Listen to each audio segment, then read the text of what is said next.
of my breakfast items on it. Avocado toast, jelly, everything.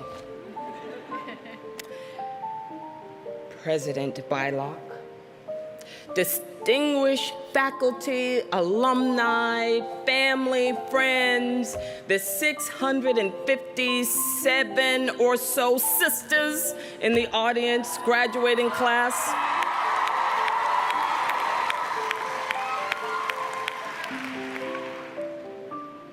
I'm gonna make it plain.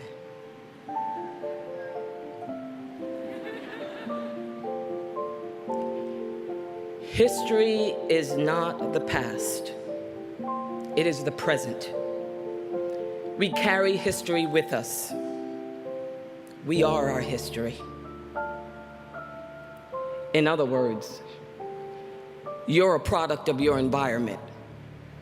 Now, that term is usually relegated to people from low-income, crime-infested areas, but why?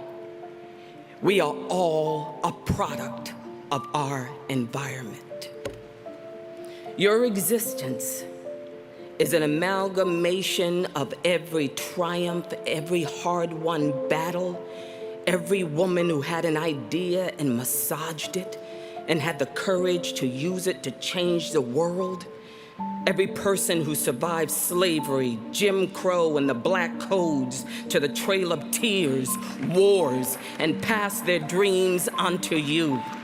Of love, of hate. Yeah? You're also the product of the other, of silence, of apathy. A school built on stolen ground, of women. A parent, grandparent, ancestor who suppressed dreams and ideas, who died with lost potential and horrific memories of sexual assault, mental illness, who didn't feel good enough or pretty enough or enough. Even your anxiety is part of your history. And yet here you are, privileged, blessed, to do what? There are two roads that I see that people usually take. The choice to think that your path is all about you and your success, how high you can climb in your career and your status, or the so-called save the world approach, where you have a vision for the world and by God you will change it because you're different. The first road requires you to mistake your presence for the event, to be in complete denial. And the second requires you only to deny the really bad stuff. It requires you to forget racism, not see color, intersectionality, poverty, but maybe I'll take the sexism because it pertains to me. Forget any evidence in my family of mental illness, violence. Forget anything in me that will get in the way. Forget my fear, my pain. Both dead end. Both result in well-intentioned, very bright, enthusiastic people doing nothing. How about this as a novel idea? How about owning it? Owning all of it, the good and the bad. Own the fact that the 39 delegates who wrote the greatest document with the greatest mission statement wrote it when slavery was an institution, Native Americans were being slaughtered, and women were fighting for their lives. Own the 100 years of Jim Crow that were implemented after the 13th Amendment, restricting the rights of people who were a quarter black, an eighth black, black, Native Americans, Malays, Hispanics, Jews. Own every gun-toting, violent hate shooter. And own the fact that that is America. Own every heroic deed, great idea. Own the mission statement of this school. Own all of your memories and experiences, even if they were traumatic. Own it. Own it. The world is broken because we're broken. There are too many of us who want to forget. Who said that all of who you are has to be good? All of who you are is who you are. It hurts, you rage, battle it out, ask why. Then you forgive, reconcile, and use your heart, your courage and vision to fix, to heal, and then ultimately to connect, to empathize. And that empathy creates a passion for people, and it all is the fuel of the warrior. A brave, experienced soldier or fighter. It's like Thomas Merton said, if you want to study the social and political history of modern times, study hell. Power concedes nothing without a demand. You know what that means? Women are under siege. Suicide rates have skyrocketed. Our reproductive rights are seriously in jeopardy, as is our pay, our health care, our safety, our worth. Sex trafficking has risen by 846% in the last 5 years, and 3/4 of the victims are women of color. And in the greatest country in the world, we've seen a 26.6% increase in women dying during childbirth, and a 243% increase amongst Black women. You are graduating from a school whose mission it is to not just hand you a diploma, but a sword. You either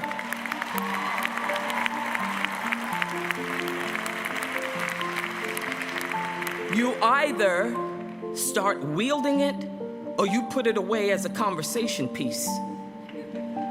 Because there is a cap to success. Now, everybody tells you that's what you gotta hit. That's the best of the best that you can have in life. And then you hit it. And then comes disillusionment, exhaustion, isolation, the imposter syndrome, and a loss of passion. Because no one talks about the real final cap, the real ceiling, and that significance. The living life for something bigger than yourself is a hero's journey. That answer to your call to adventure and journeying forth with mentors and allies and facing your greatest fears, where you either die or your life as you know it will never be the same. And then you seize the sword, the insight, the treasure. The hero at that stage must put all celebrations aside to prepare for the final battle, the road back. The road back is the moment where the hero goes back to the ordinary world, where she must choose between her own personal objective and that of a higher cause. The reward, your gift to the ordinary world, that is the holy grail, the elixir. What's your elixir? You know, my testimony is one of poverty. You know, you heard I grew up in Central Falls, Rhode Island. And let me tell you something about poverty. You're invisible. Nobody sees the poor. You have access to nothing. You're no one's demographic. You know what my aha moment was? I had a memory when I was 9 years old. And I remember my parents fighting in the middle of the night. It was so bad that I started screaming at the top of my lungs and I couldn't stop. My older sister, Diane, told me to go in the house or people would hear me. So I ran in the house. I ran to the bathroom screaming still, just couldn't stop, and got down on my knees and closed my eyes. I put my hands together and said, God, if you exist, if you love me, you'll take me away from this life. Now I'm gonna count to 10, and when I open my eyes, I wanna be gone. You hear me? And I put my hands together, and I was really believing it. 1, and then I got to 8, 9, 10.